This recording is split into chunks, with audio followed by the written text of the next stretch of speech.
Welcome to LOA Today. Walt Thiessen and life coach David Bartke here. Today it's actually Saturday, April 28th, 2013. We're doing this for our Sunday, April 29th show, normally done at 8 p.m. on Sunday evening Eastern Time.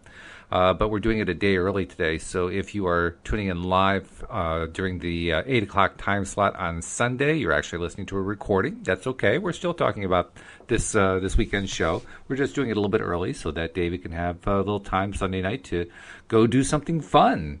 And we're all about the fun here, so that's why when we have the opportunity, we kind of like to take advantage of it. Right, Dave? I mean, we've got to get out there, right? Oh, absolutely. Fun is key. Fun is key. Got to have fun. Fun feels good. It's vibration raising. So the more fun, the better, I say. Absolutely. And as usual with these shows, I have been doing weather reports lately, David. Almost every single show I've been talking about the weather. Mainly because, first of all, it's an easy way to start the show. it's a relatively safe topic, right? But also because spring is my favorite time of year. And today was yet another picture-perfect day. I was just thrilled. Louise and I went out for a bike ride. We just had a great time. I mean, just gorgeous, absolutely gorgeous weather. My favorite time of year. So I'm in a happy mood. Me too. Same here. It was perfect temperature, and I went out for a long walk, and it was just like nice. I mean, when this kind of weather comes around, you have to take advantage. You have to celebrate it. You have to feel good and go out and enjoy it. And I got to tell you, David, that was the big surprise today. Because normally, we have one of these rails to trails paths that go right through our town, right near where we live, actually. And very few people were on those paths today. That's surprising. It was surprising. I mean, Louise had a good theory about it. She pointed out this was the first really nice weekend of the spring, so maybe a lot of people were out in their yards doing spring cleanups and so forth, tending their gardens and that kind of thing. But, I mean, I was just amazed how few people there were out on the paths. But, boy, were they missing a good one. It was gorgeous out there. So do you have any wins you could share from your past week? Oh, it's been an interesting week. We made progress on the book. We've been messing around with different title variations and title, or rather cover photos and so forth. You were part of that. And we still have a little bit of ways to go, but we're getting close on that. I'm on my final read-through of the manuscript now that it's all together, because I finished putting it together earlier in the week. And so that progress is coming along really nicely. That once all that gets done and decided, then it's just, get it ready to publish. Go to the publishing website and then get the marketing going, and boom, we got a book, So that's been a good thing. For someone who might be listening that doesn't know what you're talking about, what book are you talking about, Walt? Yeah, I think actually most of our regular listeners, all of our regular listeners know about this book that's coming out. It's essentially a collection of stories where the law of attraction and where connecting into personal insight play a major role in producing unexpected and often seemingly fantastic and amazing results. And so we have a collection of, I believe it's 56 stories written by 39 authors, most of whom are life coaches or equivalent. So these are some stories by some people who really know their stuff, and the stories are great. There are some really, really good stories in it. David, you've got a couple of them in there, and this is going to be quite the book. I think that this book has a real chance to be not just an Amazon bestseller, which actually doesn't take a lot. You have to be number one in a category on Amazon for some period of time during a day, and you're a bestseller, right? But this actually has a chance to be even bigger than that. Good, though. Oh, it is good. It's very good. Yeah, I don't mean to say that it isn't, but this is something that I think could actually get even bigger than that. I mean, if the energy is aligned right and we're all really on our best game and so forth when we're talking about it with friends and people we know and so forth, I honestly believe this is a book that could catch on. All it needs is to have that critical number of people see it and read it and enjoy it and tell others about it, and then you get the word of mouth thing going. That could happen with this book. This book is going to be just that good. So it's an exciting process. And I'm excited about it too, not just to read the stories, but just so people can see, like, oh wow, like law of attraction really does exist, and look at these wonderful results that all these people had, and if all these people had these kind of results, then a lot more must have too. Oh, absolutely. Yeah. Well, we already know, I mean, those of us who are deeply into it, that the law of attraction always is acting on everything that goes on in our lives. So, I mean, everything that happens in our lives is a manifestation. But it is helpful to see stories and to read stories that illustrate it in dramatic ways, that illustrate ways that, law of attraction produces results that we just couldn't possibly predict. And yet there they are. The most wonderful result that we were looking for in that particular story happens. So that's, I think, what the big value is. That plus the fact these are entertaining stories. We know what stories are like, right? We know how useful stories are in our lives, how popular they are. People love storytelling, right? Well, this is some pretty good storytelling that's being done in this book. So no matter how you look at it, whether you look at it as a vehicle for entertainment, maybe something to keep on the coffee table to read a story periodically, maybe something to keep at the bedside table so you can read a story each night before you go to bed. Whichever way you look at it, it's going to be both inspiring and entertaining in the same space, and that's a pretty rare combination. Oh, absolutely. That's a really good win that you're making really, really good progress on getting that out there. Oh, yeah, we're making really good progress. Interestingly enough, Louise and I, just before we did this broadcast, you and I, we were watching a copy of the movie based on the book The Celestine Prophecy, which, of course, was another book that, more than 2 decades ago came out and was self-published by the author, James Redfield, and became a phenomenon despite the fact that none of the established publishing houses wanted to touch it. But it became a phenomenon anyway, and I'm thinking, there's a parallel. If this book does as well as I think it could do, it could be, in a sense, another Celestine Prophecy. It just finds its own audience and gets really, really big. Absolutely. Which would be a lot of fun, to say the least. Yes. Any other good wins to report? I hired about a month ago. I hired some programmers to write some software for my wife's gardening business, because one of the key elements of that business is that we need to be able to schedule jobs and assign gardeners to do the work and track it and basically have a common calendar that everybody can access. And we have software currently, off-the-shelf software. It's a service actually that you can buy called Jobber, and it does an okay job. But what we want to do is, first of all, we want software that is more customized to what it is that we do, instead of having to fit a round peg into a square hole and just use whatever the default software does. But more than that, we want to build a platform that we can add other things in, like invoicing and estimating and all this other stuff. And none of the established packages out there really do it the way we need to do it, so we figured let's write our own software. Well, we've got people who've been working on that, and that software is due to be finished on Monday. I've been doing a lot of what is known as the alpha testing, the testing during the development with the developers, and it's coming along really nicely. I don't know if we'll actually hit the Monday deadline, but it's going to be very close to that. So we're going to have brand new software. So, there's another win that's been going on right there, and I was working on that actually on Friday. So, how about you? What's going on? Anything exciting or interesting going on?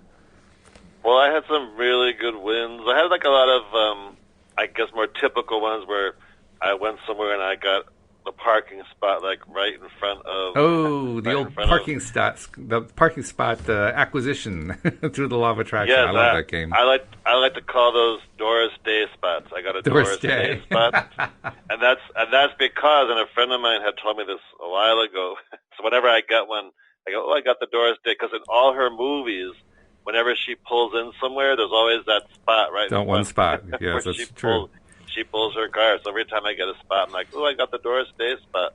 You do it without the benefit of the director saying, clear that spot. That's right. Well, we all have a director. Oh, yeah, that's right. So those were fun, because, even today I went somewhere, and the lot was full, and I thought, I really want a spot. And as I turned the corner, this very second car in, I saw their brake lights go on, and I stopped, let them pull out, and I went right in. Very nice. Yay. Yeah. And what else? I got a few more new clients, so that's always really good. A few more new clients. That's always good. Yeah, I know. And if someone's listening and doesn't know, I'm a law of attraction life coach, so when I say that, that's what I mean by that. I got a few more coaching clients. And actually, overall, it was what? I was just going to say, actually, I wanted to point out all of my co-hosts are life coaches. I make it a point to bring in people who are very, very skilled at this. So you can be sure, no matter which episode you're listening to me talking to somebody who really knows their stuff. And David really knows his stuff. Well, thank you. But overall, it was just a really good week. So very good. A lot of good things, yeah. Excellent. Well, let's see. We are working on one of the many Abraham books by Esther and Jerry Hicks. This one is The Astonishing Power of Emotions, and we've been working on it for a few months now, haven't we? And we've been making some pretty good progress. We're on part 2, and part 2 has a series of examples to illustrate the basic concepts that they've been presenting in the first part of the book. And the last example we worked on was actually over the course of 3 shows spread out over like 5 weeks with a couple of interruptions in the middle. But that example was about people who have trouble losing weight. This one, we are now on a new example, example 3. This is on page 67 of the paperback version of the book. And that example is called My Children Fight Constantly and They Are Driving Me Crazy. This is not a happy title, David. But I guess we're going to find out how to deal with that. Well, that's the point. I mean, these examples are all different kinds of scenarios that people have brought up at Abraham workshops. And they include the advice that Abraham gave to the people who were in the hot seat raising these questions. So this is one of the questions that was raised at one of these workshops. And now you can say you've been to one. I can. I was there a weekend ago. Yeah. So I am now indoctrinated. I've been baptized. You've seen it live. I have seen it live. Yes, I have. So shall we dive right into the book? Go for it, yes. All right. So the example here says, it's a quotation of what somebody raised as a question. We have 2 children, a boy 12 and a girl 13. They're great kids. They don't get into trouble at school, and they get good grades, but they fight with one another constantly. They don't hit each other or anything like that. But if they're in the house at the same time, they argue and shout and slam doors all day, every day.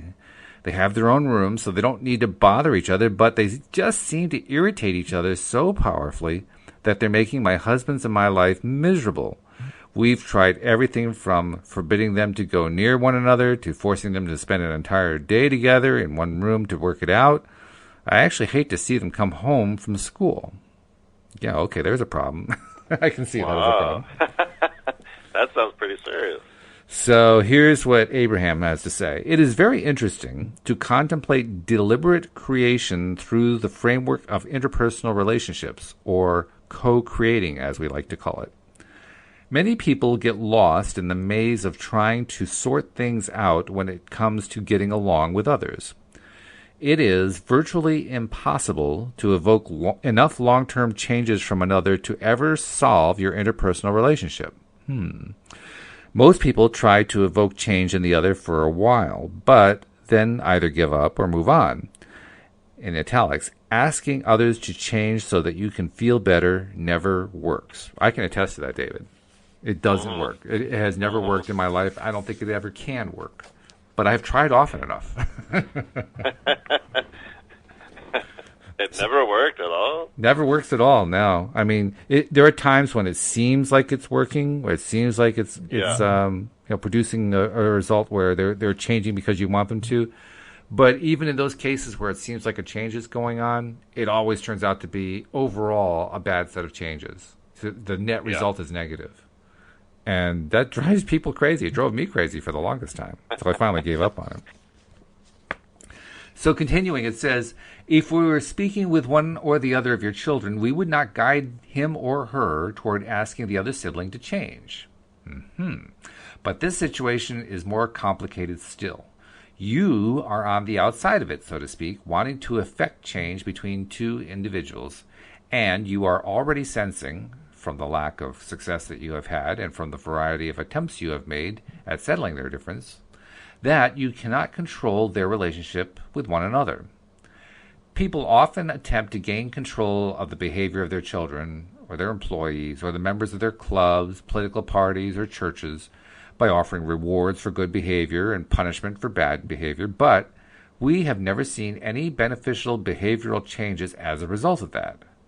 Rules and punishments that are effected from the outside usually only cause a hiding of the unwanted behavior. Very true. Or an even stronger defiant offering of it, because people innately understand that they are not here living their lives to please others. That's not something you normally hear, is it? No, and you don't think about it like that typically. No, I mean, the idea that people are not here living their lives to please others, that kind of defies some basic social norms, like, altruism and, not being selfish and all that kind of thing. Yeah, it's just, and it's interesting how they say they're just hiding. They're just hiding that they're bad behavior. Even if they do seem like they're changing. And isn't that true? That's what people often do. That can happen for sure. So continuing, it says, we often explain that you are the creator of your own experience, and that also means that you are not the creator of the experiences of others. Well, okay, one follows the other. That makes sense. They are the creators of their experiences. But we certainly understand that when they are creating their experiences under your roof, within the reach of your eyes and ears, their creation does affect yours, and therefore you should have something to say about the way in which that affects you. We also understand how, when you observe a pleasing behavior in another, you are pleased, and when you observe unpleasing behavior, you are not pleased. It's like pretty obvious, isn't it? Yeah. We also understand how that is compounded even more when it is your own children you are observing. Again, in italics, it is our absolute knowing that if you believe that your happiness depends upon your ability to control the behavior of any other, you will never find happiness, for control of others is not possible. Not that people don't try. I mean, there are dictators that try. They'll throw people into prison. They'll kill people. They'll do everything they can to control them. And they can actually achieve a certain degree of control. I mean, you can terrorize a population into, just doing whatever you tell them to do at any given time. And yet, even in those situations, the control just slips through their fingers over the long haul. I mean, look what happened with, like, the Soviet Union, right? I mean, that was a pretty rigid, controlled state. And yet, the wall got torn down by their own people. That kind of shows just how powerless they really were. They thought they held the power, but they really didn't. Yeah, it's similar. At one point we read, maybe in the other book, that, we can't control anyone else's vibration either. That's right. Only control our own. We can't really only control. I mean, that can, in a positive or negative way, rub off on someone who's around you. Now, of course, living in the Soviet Union probably wasn't a picnic while they tried to exercise their control. And even some of the reports I've heard about Russia today, it's still not much of a picnic. But nevertheless, the rule that the control that is exercised through brute force, that rule ultimately ends up decaying over time, that rule still holds true. So it does raise some questions. And one of the questions that it raises is there a way to accelerate it? Is there a way to accelerate what happens when people who are trying to control each other fail? And I think that's part of what's going to be answered here. But it doesn't directly answer it, because what we're really also talking about, obviously, is this family with two dysfunctional kids who are basically tearing each other apart. Yeah. So that's really what we're addressing here. But nevertheless, it's interesting how the issues do overlap. So it says, there are many who spend their entire lifetimes attempting to gain control of another, only to discover that absolute control of another requires the giving up of much of their own freedom as they turn their undivided attention toward that impractical effort that wastes their life experience because it runs cross-current to the laws of the universe. Parents often feel such a strong need to guide their children that these words are hard for them to hear. Yeah, that would make sense. For they believe that they have been entrusted with the care and guidance of their children, so they are often looking for the best way to provide them with some guidance. It is our desire that you come to understand that when you take the time to become fully aligned with all that you are before you attempt to offer your guidance, your influence is much more powerful. We should probably take a moment to kind of address that for a second. First of all, why don't you give people an idea? What is this alignment that we're talking about? I mean, many of our listeners probably know, but it's a good idea to just kind of establish. Well, I think they're talking about, like, the way they explain it is your alignment with you and you, with meaning you and source energy. That's how I take it. And what does that mean to be aligned? Well, when you're like Esther always says, you're tuned in, tapped in, turned on to yourself within you, when you're keeping yourself at a higher vibration and you're not just reacting to situations. You're not talking about Timothy Leary with his LSD experiments. What's that? Well, because he did the same thing. He talked about being turned on and tuned in and all that kind of stuff. So it sounds similar. That's why I raised the question. Oh, but was it in the same way, or was he not at all. He was using drugs. He was using drugs. He was getting high. I don't think that's the same thing. Not really, no. But I thought I should point out that the phrasing may be similar. The meaning is entirely different. Yes. So anyway, continuing, it says, in simple terms, when you attempt to guide your children from your place of anger or frustration because you are out of alignment with capital Y-O-U, capital U. See, I was right, what they were talking about. Yep. Yeah. Your influence is flimsy. However, when you offer your guidance while you are fully connected to all that you are, it is powerful. Now, I like to think of that basically as they're saying if you are coming from a high vibration place, then when you offer your guidance, it's powerful compared to coming from a place of frustration and I'm going to kill those kids, because then you're not tuned in to the best place to be. So when you are connected to all that you are, as they describe it, what does your reaction tend to be instead? Well, it's clear. You come from a clearer plane of view. You're calmer. You tend to handle things in a better way. So whatever guidance, or you say, in this case, like to your kids, it's going to be more effective because you're going to have a clearer vision of what to say and what results you want, rather than coming from a place of frustration. And is it where you might say something you don't mean, or you might enforce too big of a punishment in that moment, or maybe it'll even escalate into a big argument. Compared to when you're coming from a higher vibration place, that wouldn't happen. So is it more effective because of the words you're saying? No, because when you're tuned in and at a higher vibration, you're just clear. Like I said, you're clear in your thinking, and you just come from a better place and a clearer place. So you just set yourself up in a better way, so that whatever's going on would most likely not turn into a big thing. It'll get more resolved than not. Why? How does that work? Why is it so important to be in alignment like that? Just because of what I said. Oh, okay. Because when you're in alignment, it's another way of saying you put yourself at a high vibration. And when you're at a high vibration, then you're focused. You're clear on what you want. The words come out easier and calmer. So it just makes everything kind of go better.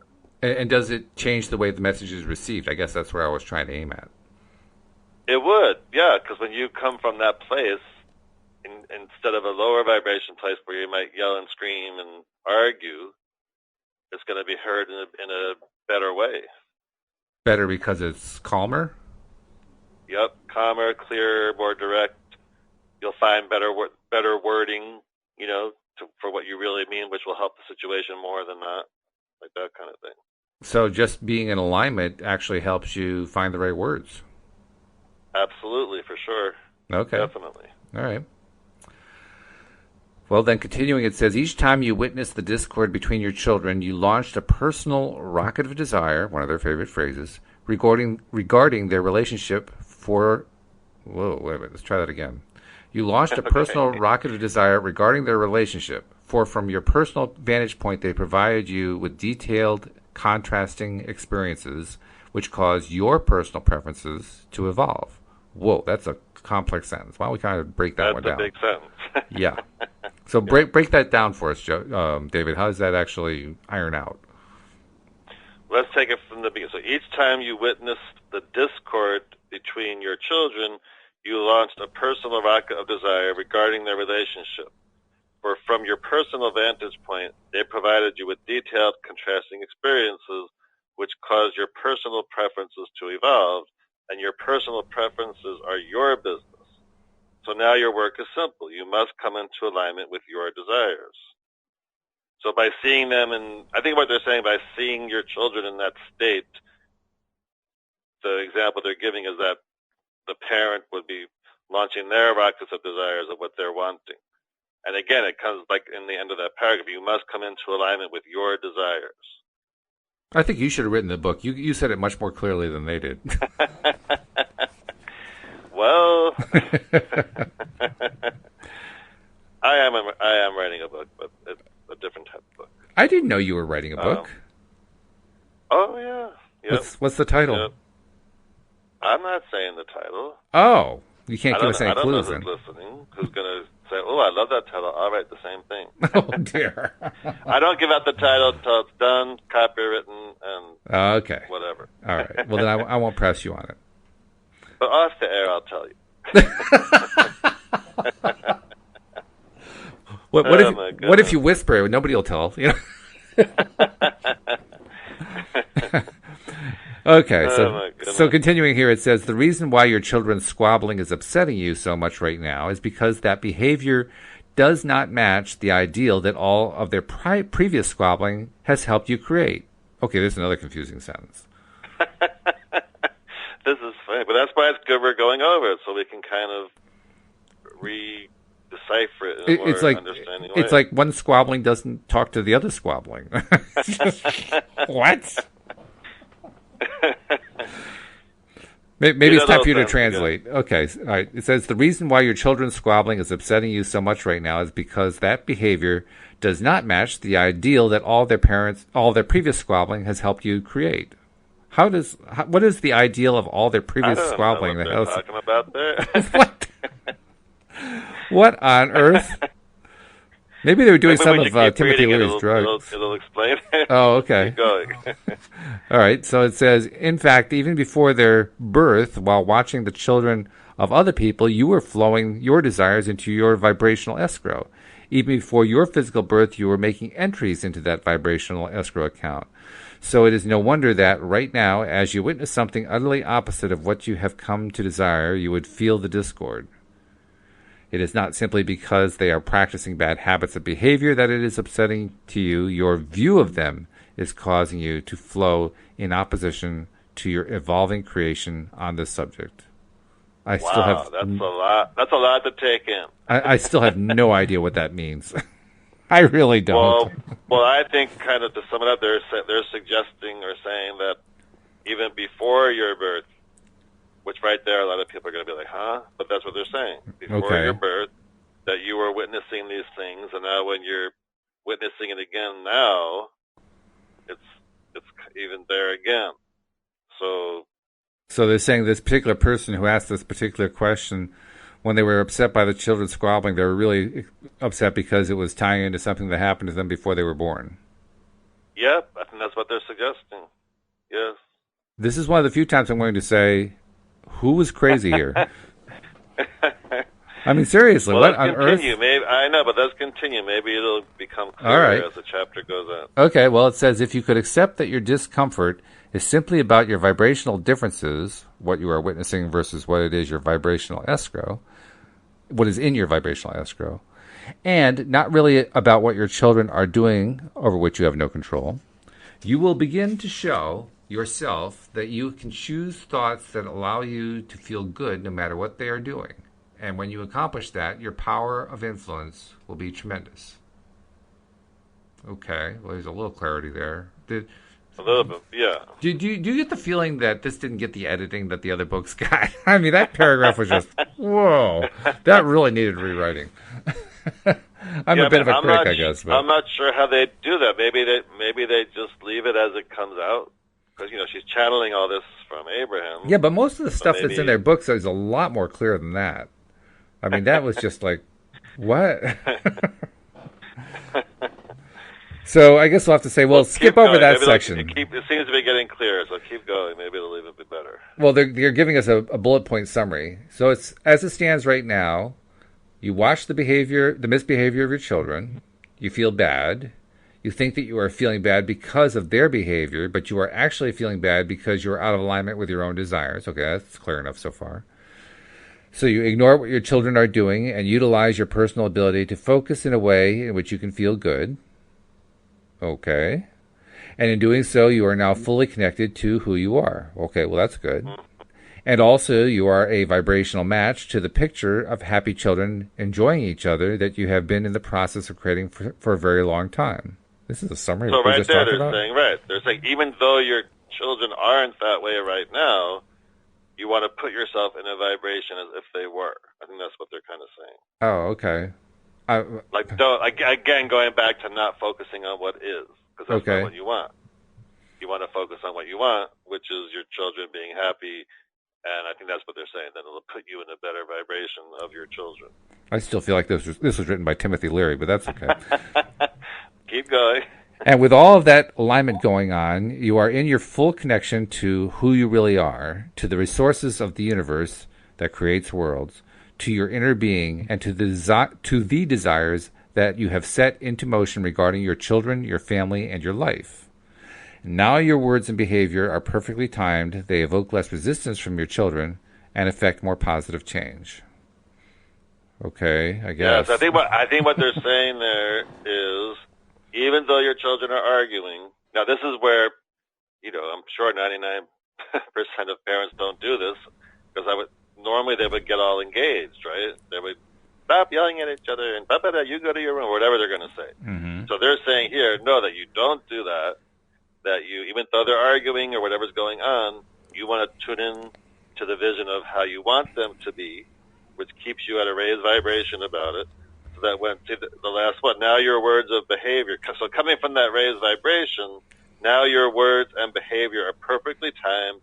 They evoke less resistance from your children and effect more positive change, which is kind of what I was suggesting earlier when you had asked earlier a page ago, like, well, what do they mean when you're connected to you and you? Mm-hmm. And I was saying, well, when you are and you're legitimately at a high vibration, then even your words are going to come out better and be more effective than if you come from that frustration point of view.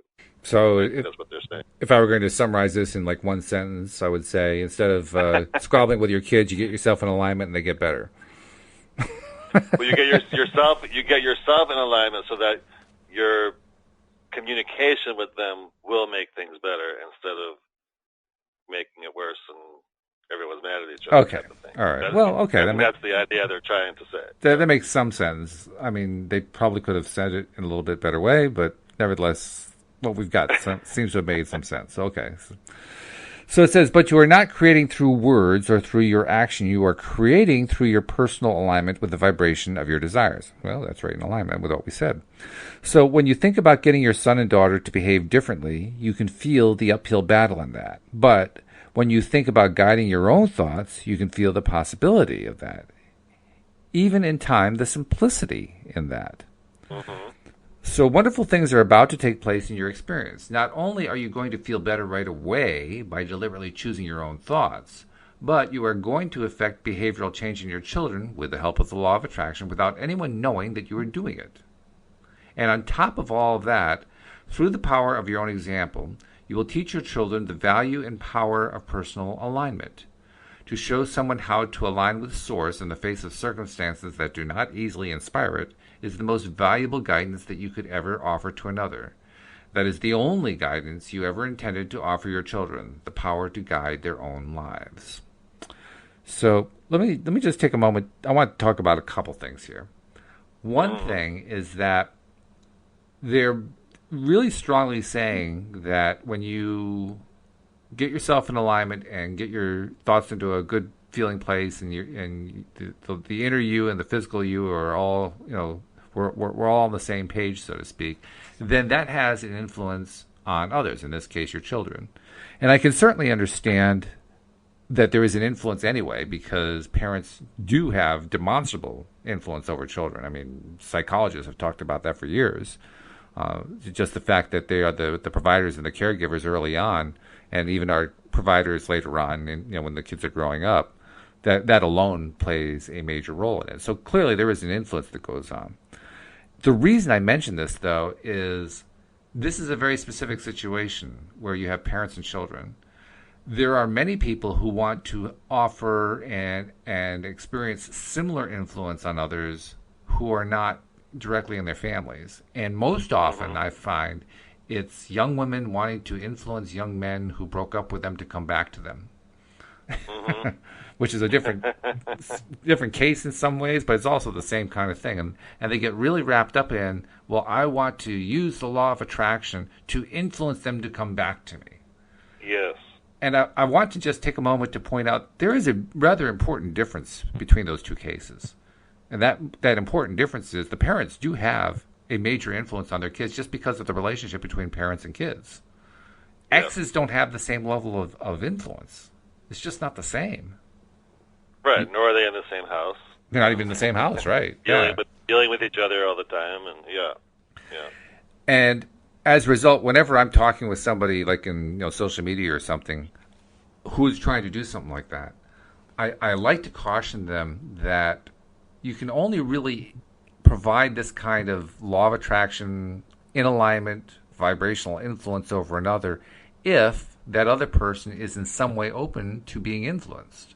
If that person is in a mindset or is in an alignment, so to speak, or out of alignment, where they're just not even open to the possibility of it, your influence isn't going to do a whole lot.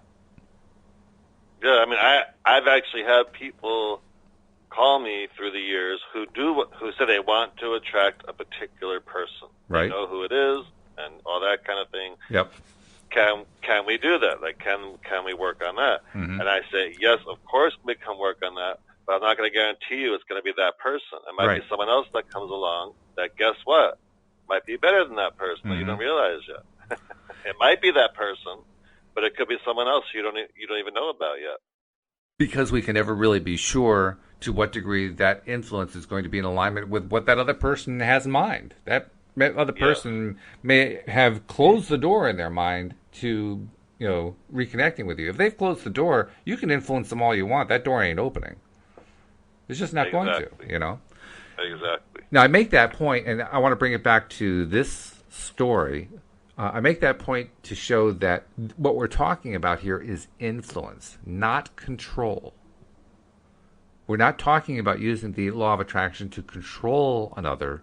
We're using the law of attraction to influence another. So even with your children, you can't control them with the law of attraction. You can influence their behavior for the good if you follow what Abraham is doing here, is talking about here, if you follow that and put it into practice in your life.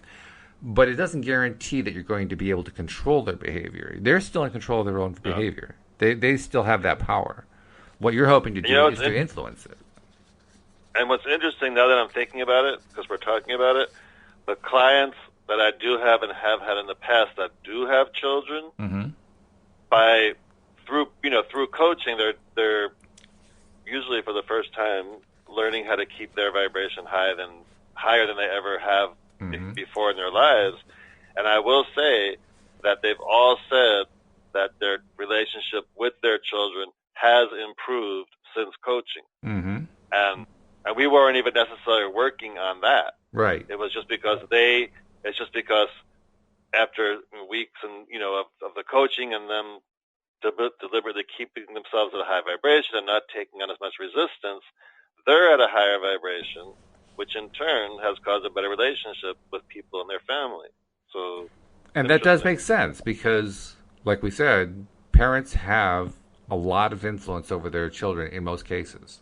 There are a few rare exceptional cases where the breach is so big between the parent and the child that it's just not going to be closed in any short period of time.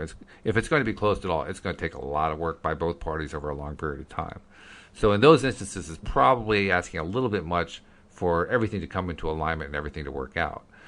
But with that proviso out of the way, that's all I was trying to do, is to point out this isn't going to be a blanket thing. But in most cases, because of that relationship between parent and child, in most cases, if you get into alignment, you are going to have that positive influence. As wouldn't that be amazing if, and whether it's a parent and child or sibling to sibling or friend to friend, where there was some kind of tension going on or arguing going on, where you really did get yourself in alignment and a higher vibration. Oh, that'd be very cool. So you did. That would be amazing. Yeah, that would be very, very good. Where you were that aware that you're like, wait a minute, I have to do something here before you carry on, and it would just be so helpful. Well, not just in situations like that, in every aspect of our lives. That's one thing that the whole segment intending thing is all about, right? And I've noticed. Segment intent. Yeah. Do you? Yeah. I've noticed in those situations where I have done it fairly consistently, it is very effective. It's a very effective way of getting, reminding ourselves, get into alignment before we do anything. And when we get into alignment first, when I get into alignment first, I have a much higher success rate of whatever it is I'm doing. Mm-hmm. You've noticed the same thing, right? Absolutely. Yeah. Yes. So there is a lot to be said for this getting into alignment thing. In fact, I have a theory that I'm working on that it's not really my theory. It's kind of an extension of Abraham's theory, so to speak. But my theory is that the more in alignment we are, the more likely we're going to successfully manifest something. Absolutely, 100% for sure. Yeah. Yes. Definitely. Yeah. So next in the book, they actually give us an upstream, downstream set of examples to show how we basically keep ourselves out of alignment and end up paddling upstream, so to speak, because that's the metaphor they've been using throughout the book, right? The upstream, downstream approach. Yeah, if something is upstream, it's more difficult and harder. If something is downstream, it's the right direction. It feels easy. It's good. And the message is, most often when we don't get ourselves into alignment, it's as if we're paddling upstream. We're trying to do it. We're trying to make things happen rather than align to get them to happen. So, and you can tell it doesn't feel that great. No, it doesn't. No. Yeah. And they give some examples here. They say, let us begin the downstream, downstream process. And as always, you begin where you are, for you cannot begin other than where you are. So here are some of the upstream thoughts that the parent may be thinking before they get themselves into alignment. My children are driving me crazy. I think every parent has had that thought. Yeah, probably, I imagine. They fight constantly. I can't find a way to stop them. They won't listen to me. Someday they'll regret the way they've treated each other. I don't know what to do. I've tried everything I can think of. Yeah, those sound pretty upstream. Yeah. And then it says, it is natural that as you begin, your statements would be pointed upstream. But remember that your work in this process is not just to state the obvious or to try to figure out what action you could offer to change things. Your work is simply to find some relief for yourself in your own thoughts. Even the slightest feeling of relief is an indication that you have released some resistance, and with much less effort than trying to effect any sort of change of behavior in another, you can release your grip on the oars, and your boat will turn into the downstream flow. More statements of relief will begin to occur to you, and in time you will be flowing merrily along towards seeing an improvement in the behavior of your children. Your power of influence, your ability to evoke different behavior from others, is contingent upon your own alignment with your own desires. You must make yourself feel better before you can attract change. Their relationship is really between them. That's a downstream thought. They're probably not feeling nearly as much negative emotion about their relationship with each other as I am. Well, there's a downstream thought for you. Oh, that was funny. I thought you were just talking. I didn't realize you were reading. I'm reading from the book. That's really funny. Yeah. So you're so good at reading, I thought you were just talking. See, there you go. If you were able to hold yourself in vibrational alignment with that last statement for a day or so, that would be enough of a shift in your vibration to begin to affect change. But since this last statement has just occurred to you, and it is not the way you usually think about this situation, it is likely that your thoughts will return to the more usual upstream thoughts. So in order to hold your vibrational ground, so to speak, it is helpful to try to stay there longer by reaching for more statements of relief. The longer you remain in the improved feelings of relief, The more those better-feeling thoughts will attract other better-feeling thoughts until in time you will be in alignment with your own desire. So a couple more examples. Well, they were very cute when they were little. That's a downstream thought. And they played very well together for quite a while. That's also a downstream thought. So a couple more examples. It is possible as you are reaching for some thoughts of relief that you will come across a statement that you thought would make you feel better, but which actually makes you feel worse. Sometimes in reaching for an improved thought, you only amplify how much you really want something that right now you do not have. And so instead of the feeling of relief that you are reaching for, you have an even greater feeling of discomfort. But this does not mean that you are losing ground in your downstream process. Well, that's good to know. Remember, they say, the way you now feel is relative only to the way you were just feeling. So, see this as a fluid, flexible exercise, whereby you can move any time in the direction that you choose. Do not lose sight of your objective, which is to find relief, find relief, find relief. If a thought feels worse than the one before, it's not a problem. Just reach for more relief.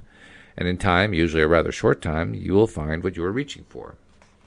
So now we have a whole new set of statements here, and I think these are pretty much all downstream statements, right? So let's go through them. It's normal for kids to fight. Well, it's not quite downstream yet, but it's at least turning the boat around, right? Yeah. It is part of their deciphering of life. Yeah, well, that's true. They have the right to respond honestly to their environment. Yeah, okay. They don't like feeling bad any more than I do. Yeah, it's probably true. If they really don't like feeling bad, they'll figure out how to stop it. Yeah, that is definitely true. I'm going to quit adding my negative response to the mix. Now we're making progress. That's a good idea. That's a very good idea. I'm going to let them work this out. Another good idea. It will be interesting to see how this plays out. Very true. I can tell you stories about that. I really have been making more of this than it deserves. Boy, is that the truth. Yeah. It's pretty funny how much I've been making of this. It feels good to get my perspective back. That is also true. These really are great kids. We're all in this together. I like knowing that I have the power to control my own feelings. I like the idea of influencing my dear children to feel better. I like knowing that they get to choose how they feel. I like knowing that I get to choose how I feel about how they feel. Yeah. Starting to turn into an echo there. Your awareness of your squabbling children has caused you to add to your vibrational escrow. Your desires regarding these interpersonal family relationships have evolved tremendously because of your exposure to them, and now because of your willingness to turn downstream in the direction of that evolved relationship. You are flowing toward your ideals. Not only has nothing gone wrong here, everything is going along exactly as you knew it would as you made the decision to come into this physical body. You came to live life, to identify things that you desire, and then to give your undivided attention to those also, undivided attention to those desires. That is what deliberate creation is all about. So, not exactly the best written chapter I've ever seen from Abraham Hicks. Let's just say it's a good thing I wasn't editing it. But if you have kids, it's helpful. I think our little summation a few minutes ago, how we kind of summed it up, was helpful. Yeah, and it does give you a good perspective about what the difference is between the downstream thoughts and the upstream thoughts and how to transition them. Because that's really what the art form is. And how important it is, not only in this circumstance, but all the time, if you can be aware enough to do what you can to keep yourself at the highest vibration possible, it affects everything in a positive way. And I'm going to predict that as we go through the examples, they're all going to follow the same pattern. It's going to be the pattern of stop trying to control through your actions, get into alignment, and let the alignment guide you. That's pretty much what the rest of the part's going to be about, I think. Well, we'll find out, right? I'm sure we will. Hey, before we go any further on this, I'm curious, do you get a lot of clients who come to you with problems about children? Not a lot, but sometimes. Oh, you do? Okay. Yeah. But that's what I'm saying, which is so interesting about this chapter. Even the ones that came to me for other reasons, they had a good result with becoming closer to their children from just working on themselves. As just kind of like an unexpected benefit, not something they were working on. Exactly.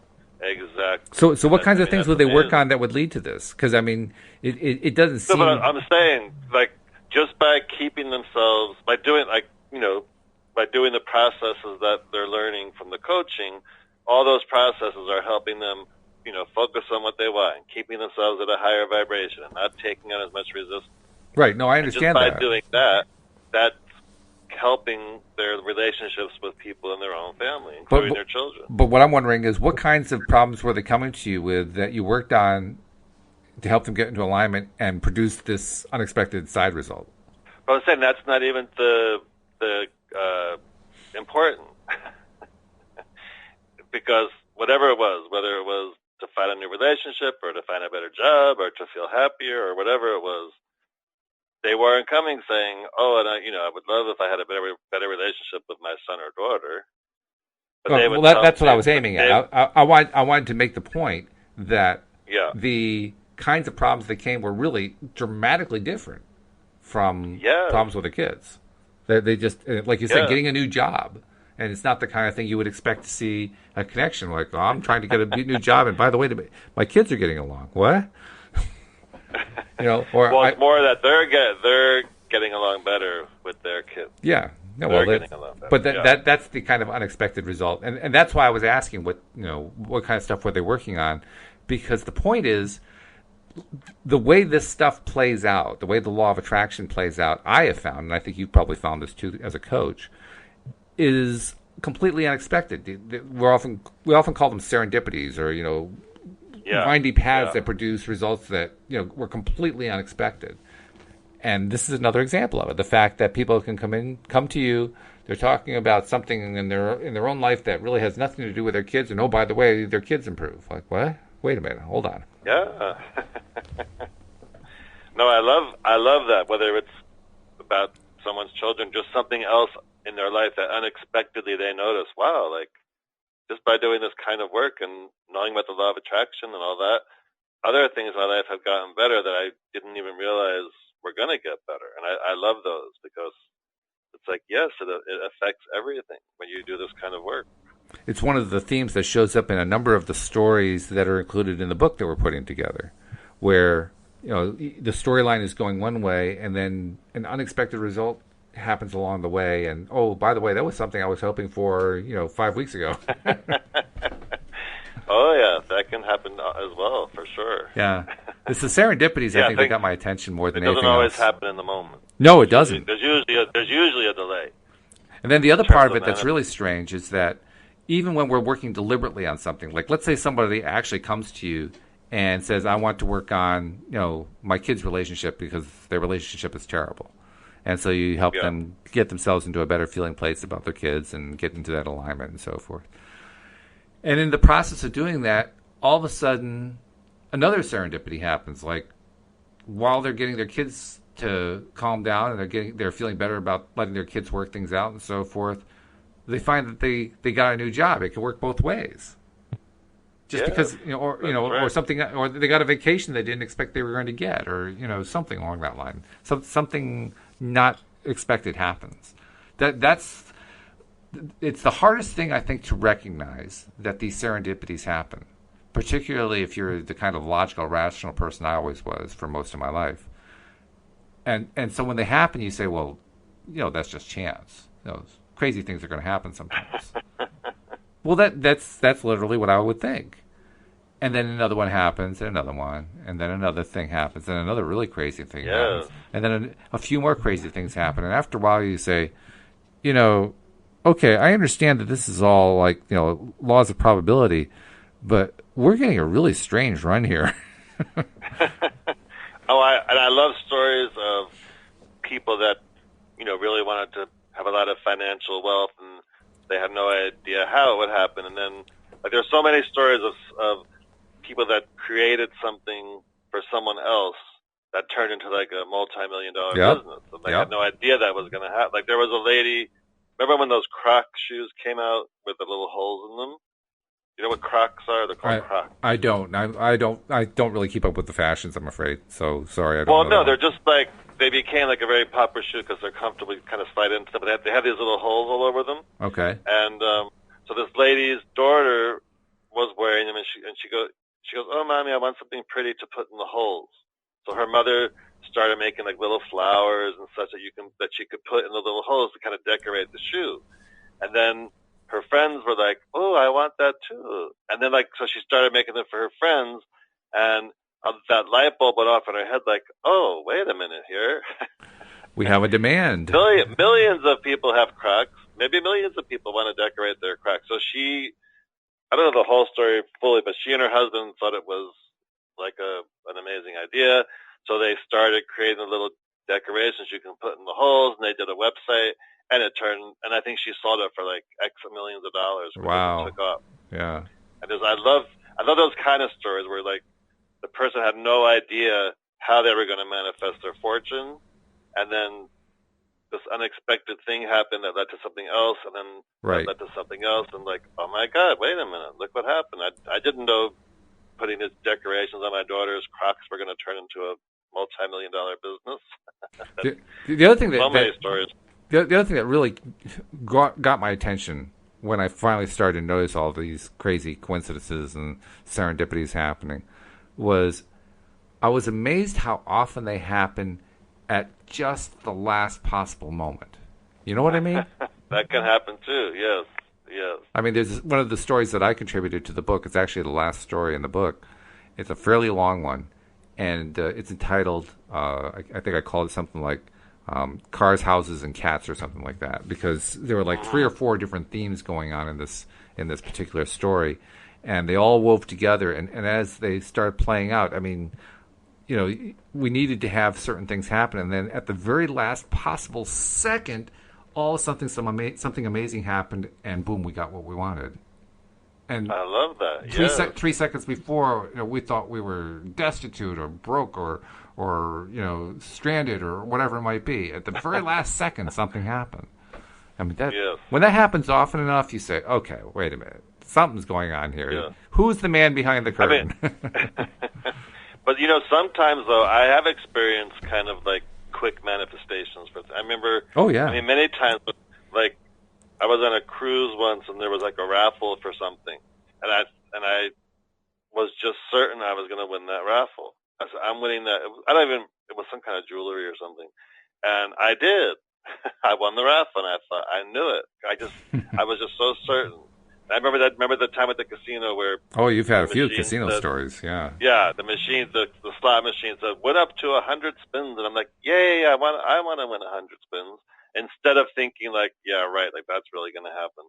And it wasn't that machine, but the very next machine that I played that said nothing about winning 100 spins, I won 100 spins. Mm-hmm. I was like, oh my God, I just said I won 100 spins, and look what happened. Boom, there it is, yeah. There it was. So you can kind of have some, you know, quick things manifest, for sure. Yeah. In fact, the story I really love is the story I really love is where you had the hand count, I think you called it. Oh, the hand pay. The hand pay, yes. The hand pay. Yes. Yeah. You got 2 of them. Yes. I was like, you got to be kidding me. I know, that was an amazing. Yeah, I was like, I can get used to this. I could see why. Yes. Thanks. Yes. In fact, if we had more time, I think I'd ask you to relate the stories again. But we're down to about a minute, a little bit less than a minute of talk time, so we can't do the whole story. I can tell it next time. But, okay, save it for the next time. But yeah, so what we always say at the end, if someone wants some law of attraction coaching, I am a certified and experienced law of attraction life coach. You can just go to lifecoachdavid.com, and you can contact me through there, and it's really great and really powerful. Very good, yeah. And I know that people who have been contacting David and the other co-hosts who are also coaches have been glad that they did it, even if they didn't end up working out a series of appointments or anything. Everybody gets something out of it, so that's a good thing. David, it's been a pleasure as usual. Can't wait to talk to you next week. Same here. I look forward to it. All right. We'll see you all next time here on LOA Today. Goodbye, everybody. Bye.